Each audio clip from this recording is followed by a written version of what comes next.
daa'imman durbummaa qaban mana kanatti dhaqanii galmeessuudhaan maallaqa gurguddaa durbummaa isaanii ittiin gurguratu. Hoteelli Raasin kun bakka buufataa gadhaawotaati. Hordoftoota keenyaa bakkaaf lafa jirtanitti nageenya Waaqayyoo isiniif haa baay'atu. Akkam jirtu, akkam sa'a kanaan geessan. Egaan qophii keenya kutaa sadaffaa qabannee gara keessan dhufnee jirra. Qophiin keenya har'aa kun nama gabaabaa kan ta'e gara biyya keenyaa handhuura magaalaa Oromiyaa kan taate Finfinneetti deddeebi'uu irratti kan argamu Giraandii kan jedhamu qabanneetti isiniin bira dhufnee jirra. Hanga xumuraatti nu hordofaa affeerraa keenya. Sagalee kana kan dhageessan hiriyoota keessaniif sheer akka taasistan kabajaan isin gaafanna. Giraandii yeroo gara Finfinnee deddeebi'uu Raasin Bilooyi Hotel buufata. Maaliif kaayyoon deddeebii isaa hoo maali kan jedhu waliin ilaalla. Raasin Bilooyi Hoteela magaalaa Finfinnee naannoo Kaasaanchisitti argama. Naannoo hoteela kanaa mooraan mootummoota gamtoomaniitu jira.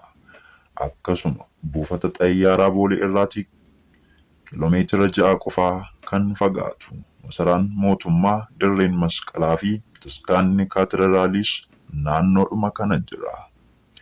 Hoteelli Raasin kun bakka buufataa gadhaawotaati yookaanis Illuminaantiiti.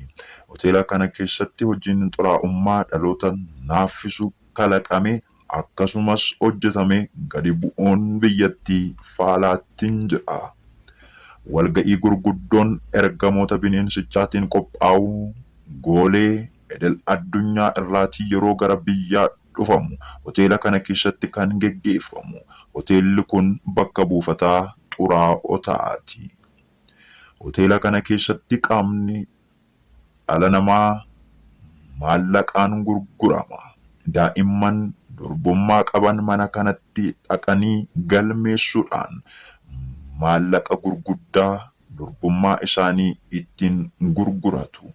Ijoolleen dhiiraa dhalaa bira ga'anii hin beekne bakka kanatti dhaqanii qaama isaanii maallaqa guddaatti gurguruudhaan sadoomotaan gudeedamaa jiru. Gadhaawonni dhiiraa dhalaa waliitiin ciisee hin beekne waliin gadhaa'uu akka seexanaaf aarsaa guddaa baasanitti ilaalu. Akkasuma dhiironniif dubartoonni bifa qaban mana kanatti dhaqanii maallaqa guddaa argachuudhaan gadhaahatiin jiru. Gadhaawonni addunyaa kana yeroo ammaa gara Itoophiyaa imaluutiin maallaqa gurguddaa baasanii ilmaan hiyyeessaa maallaqaan bituun itti taphataatiin jiru. Kanuma keessatti dhaloota hafuura kanaatiin duguugaa irratti argamu. Hoteela kana keessatti gadhaawonni waan barbaadan akka raawwataniitiif harka lafa jalaatiin mootummaan eeyyamee deeggarsa barbaachisu taasisaafiitiin jira. Yeroo dhiyootti wanti dhoksaadhaan bittilamaatiin jiru gadi ba'ee biyya dhuunfachuudhaaf hojii guddaatu hojjetamaatiin jira. Giraandii ergamaa kana fudhachuudhaatiin gara Finfinnee kan deddeebi'aa jiruufi.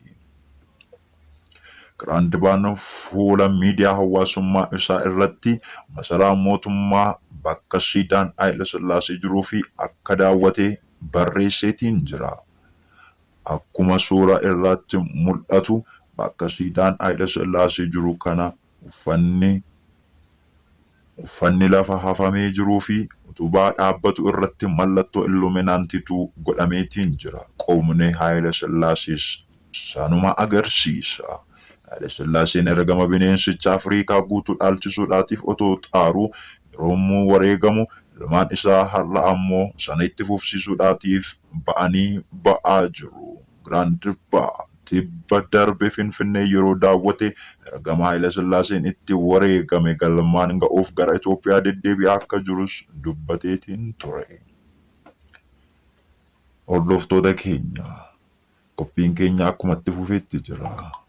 Ergaa kana dhaggeeffachuudhaatiin hiriyoota keessan maraan akka qaqqabsiistan kabajaan isin gaafanna. dhaloonni baraaramuu qaba. Dhaloonni hubachuu qaba. Dhaloonni qaramuu qaba.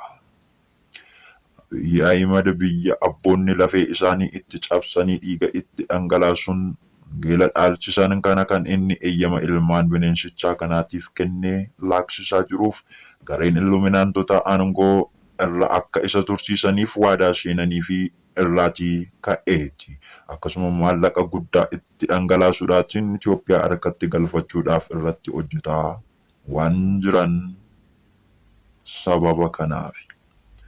Baay'een keenya Giraand Baa akkuma nama xiqqaa tokkotti ilaallee yeroo itti qoofnuuf ni mul'ata. Garuu Giraand Baan itti dhimma ba'ee seexanni Itoophiyaa keessatti hojii inni jalqabee jiru hanga har'aa eenyu hin hojjenne. Giraand Baan ergama illuminaantota qabatee affeerraa Abiy Ahmediin gara biyya Itoophiyaa dhufee jira. Masalaa mootummaattis Abiy waliitiin wal argee waan baay'ee dubbatu. Ni karoorsus ni hojjetus. Kanaaf masalaa mootummaa golaaf gorduba ishee keessa naanna'aa garuu iccitii eeguuf jecha uummanni biyyichaa hanga har'aa biratti mul'atee hin beeku. Ta'us miidiyaan biyya gara Itoophiyaa dhufuu Giraand Baa wal harkaa fuudhanii dhaadessaa jiru. Karaa ergamaa Giraand Baa karoorri illuminaantii yeroo ammaa mootummaa biyya Itoophiyaa bulchuu waliin waliif galuudhaan biyyattii keessatti hojjechuudhaaf deemanii daran yaaddessaadha. Karoorri isaanii mul'ata isaanii kanaan dhaloota qaqqabuudha. Kana yeroon dubbannu sagalee kana isin biraan gaafa geenyu dhimma siyaasaatiin walitti qabamee otoo hin taane dhugaa jiruu dubbachuufidha. Gama siyaasaa dhugaan nageessu jiraannaanis sodaa malee nan dubbadha. Addunyaan illuminaantotaa nan homaayyuu naraasuu hin danda'u. Ilmi Waaqayyo, ilmi durbee Maariyaam, Yesuus Kiristoos hundumaa mo'ee waan qabuuf dhaloota dhugaan kun isaan jalaatii dhokate hubachiisuuf garuu nan dubbadha. Eeyyeen sagantaa keenya kanarraatiif qabanne asumarratti goolabaa. Sagantaa kan biraatiin dhimma ijoo kanaan wal qabatu qabadhee hangan dhiyaadhutti haga sanatti nagaan turaa. Horaa bulaa deebanaa.